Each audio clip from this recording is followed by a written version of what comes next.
The slave ship São José that lies off the coast at Clifton in Cape Town, well, it's been declared a South African National Heritage Site. It's the first shipwreck ever found in the country's waters that was identified as a slave ship that carried slaves when it sank.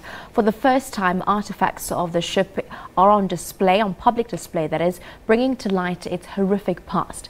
The United States Ambassador's Fund for Cultural Preservation granted 7 million rand towards the slave wrecks project 2 years ago.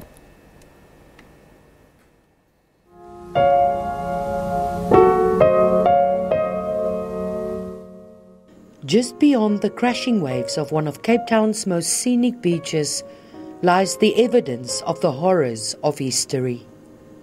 For over 200 years it lay hidden, slowly deteriorating.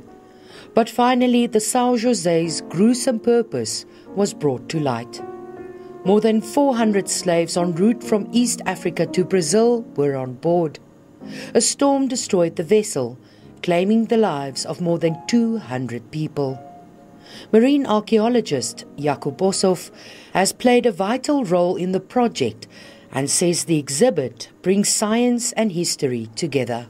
It's a story that wasn't told very fully or very clearly in history. In history it was a footnote, literally. And so that was our aim, to tell this story, to uncover this history. In fact, our title of our exhibition is Unshackled History. So we want to break the bonds of the past and tell people about the São José. Pioneering research by South African and American teams has led to one of the first successful efforts in the world to document the archaeological vestiges of one of the thousands of vessels that carried slaves across the Atlantic. Silenced people, now we may be able to hear some of their voices as well through this kind of research.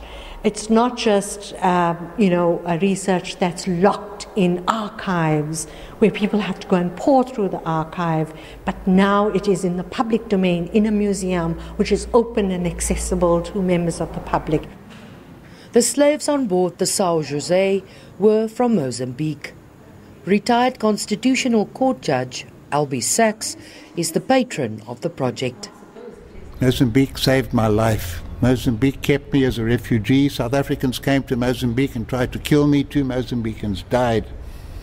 And today when Mozambicans come to South Africa, they're told, go away, foreigner, we don't want you. Such shame on our country. So this project now is a way of reconnecting us with Africa, with our brothers and sisters to the north of us in Africa. Work on the project will continue. This in an effort to remember and honor those who died, but also those that survived, eventually sold as slaves at the Cape, and whose descendants became part of the story of a nation. Mariska Botha, SABC News.